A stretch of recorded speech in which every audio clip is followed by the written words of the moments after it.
सारगाछी की स्मृतियां 133 अंक। स्वामी सुहितानंद। सेवक। हमारे मनिंद्र महाराज कहते हैं कि सन्यास गुरु ही सच्चे गुरु है। महाराज, स्वामी जी का मिशन, ठाकुर का संग ही इस युग की वास्तविक बात है। काम करते करते मनुष्य धक्के खा खा कर सुधर जाता है। कार्य ही महत्वपूर्ण है। तुम काम में लगे रहो। संघ में 10-20 लोगों के साथ रहने पर मनुष्य उन्नत होता है। श्रवण, मनन, निधिध्यासन, इन तीनों के ठीक नहीं रहने पर कोई चाहे कितना भी चतुर क्यों ना हो, पतनोन्मुख हो सकता है। एक व्यक्ति ने कितनी सेवा की, कितना प्रेम स्नेह पाया, किंतु निधिध्यासन नहीं रहने पर अंदर ही अंदर विपत्कामी होकर घर लौट गया। सेवक। अच्छा महाराज, आप इस समय कैसे बहुत दृढ़ता से, अच्छे ढंग से बातें करते हैं, किंतु दिन के समय इतने ऊँघते क्यों है? कुछ बोलते भी नहीं है और सुनना भी नहीं चाहते हैं। महाराज, ऐसा ही होता रहता है। सुना नहीं है? युक्ताहार विहारस्य युक्त चेष्टस्य कर्मसु। सेवक। दिन के समय क्या करते हैं? महाराज, माँ का चिंतन करता हूँ। सेवक। किस प्रकार से? महाराज, देखता हूँ कि माँ सामने बैठी है, पैर फैलाकर उद्बोधन में बैठी है, इसीलिए तो उद्बोधन का वर्णन सुनना चाहता हूँ। सेवक। माँ को किस मुद्रा में देखते हैं? महाराज, माँ देदीप्यमान रूप में दिखती है। वे ठीक सामने बैठी दिखती है। सेवक। क्या रक्त मांस जो युक्त शरीर में?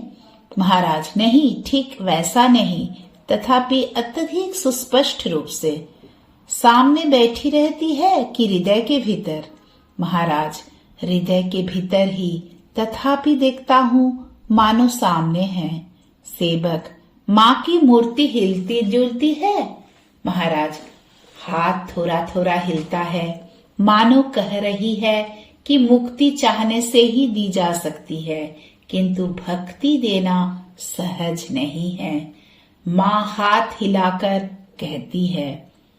एक दूसरी बात, माँ बहुत सुस्पष्ट रूप से कहती है, ठाकुर है, ठाकुर है, ठाकुर है। सेवक। दिन में कब देखते हैं? महाराज, सारे दिन ही देखता हूँ, इच्छा मात्र से ही देखता हूँ। माँ सिर के निकट बैठी है। सेवक। माँ कुछ प्रश्नोत्तर करती है? महाराज, नहीं। सेवक। आप अपने दुख की बात नहीं कहते? महाराज, नहीं, वह सब कहने की इच्छा नहीं होती, माँ को केवल देखता हूँ। सेवक। ठाकुर को देखते हैं? महाराज, हाँ। राम कृष्ण शब्द कानों में आते ही मन में उठता है। ठाकुर की यही मूर्ति, बैठे हुए दोनों हाथ परस्पर संलग्न, कंधे पर धोती का छोर, सामने देदीप्यमान दिखते हैं, किंतु माँ की तरह स्पष्ट नहीं दिखते। सेवक। स्वामी जी का? महाराज, हाँ, स्वामी जी की परिव्राजक मूर्ति, हाथ में दंड, किंतु उतना देदीप्यमान नहीं, ऐसी ही छवि मन में आती है। इसके अतिरिक्त महाराज, लोगों का ही चित्र मन में उठता है। सेवक। ऐसा प्रतीत होता है कि आपकी अनुभव शक्ति दिनों दिन बढ़ती जा रही है। हाँ, वह बढ़ रही है। मूर्ति स्पष्टतर होती रहती है। तुमको तो बताया है कि मेरा शरीर रहने पर स्वरूप शून्यमेव अर्थमात्र निर्वांस समाधि हो जाती। सेवक। आपने तो बहुत अच्छी बात कही। महाराज, वे सब बौद्धिक बातें तो नहीं, अपितु अनुभूतियां है, इसीलिए वे ठीक नहीं, किंतु बुद्धि विचार से जो बातें होती है उन्हें ठीक ठीक नहीं कर सकता। इतनी सब बातें कहने में बहुत कष्ट होता है, अभी भी हो रहा है। सेवक। मुझे ध्यान नहीं होता क्यों? रुचिकर भी नहीं लगता। मेरी क्या वासना है? महाराज, देह सुख या मान सम्मान इस समय सब दब गया है। यह तो जीवन नहीं है। मेरा शरीरांत हो जाने पर युक्ताहार करके रहना, तब देखना सब ठीक चलेगा। सेवक, महाराज, इस समय किस भाव में रहते हैं? महाराज, हम लोग तो साधारण व्यक्ति नहीं हैं। माँ के शिष्य है, माँ के बच्चे हैं, माँ के मुख की ओर देखते रहते हैं। सेवक, हम लोग समय समय पर जिस प्रकार का व्यवहार करते हैं उससे हम लोगों का ऊपर क्रोध नहीं आता? महाराज, अनुराग होता है, एक कार्य है, नियम है, उससे ही सब चल रहा है। कर्म का नियम तो जानते हो।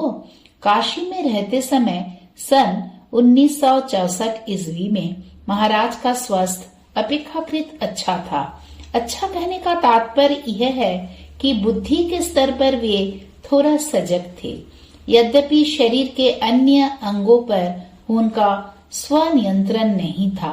1964 के बाद धीरे धीरे उनका शरीर क्षीण होता गया और वे भी क्रमशः अंतर्मुखी होते गए।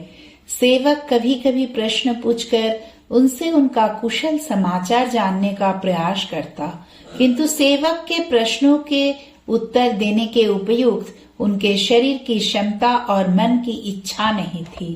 तथापि सेवक को प्रसन्न करने के लिए वे बीच बीच में 2-4 बातें कहते।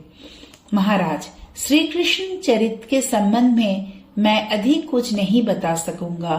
2-4 बातें तुमसे कहूंगा, तुम सुन लो। सर्वप्रथम वंश की बात। राम सूर्य वंश के, कृष्ण चंद्र वंश के युधिष्ठिर आदि भी वही थे।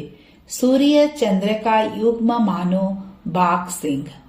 श्री कृष्ण की जीवन कथा से काट छाट कर उनके आभूषणों पोशाक को खोलकर वास्तविक मानव को बाहर निकालना होगा।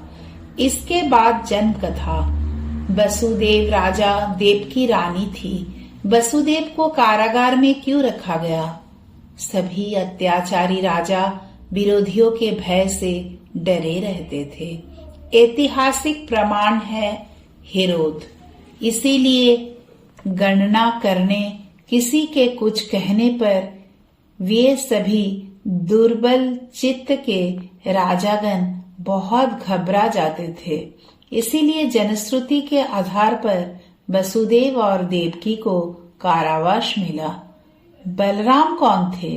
वे कोई राजपुत्र नहीं थे, अपितु ग्वाले के पुत्र थे। उनके जीवन में कहीं भी राजोचित स्वभाव नहीं था। वे प्रचंड बलशाली और दुर्धर्ष नवयुवक, अतिशय प्रिय, मधुर भाषी, सुदर्शन कुमार और सभी के प्रिय थे। वे कृष्ण के सहोदर भाई नहीं थे, किंतु दोनों का एक ही स्थान पर लालन पालन हुआ था। तत्कालीन अहिरो की दशा कैसी थी? रासलीला क्या है? श्री कृष्ण गांव के समवयस्क और प्रौढ़ महिलाओं के अति प्रिय थे।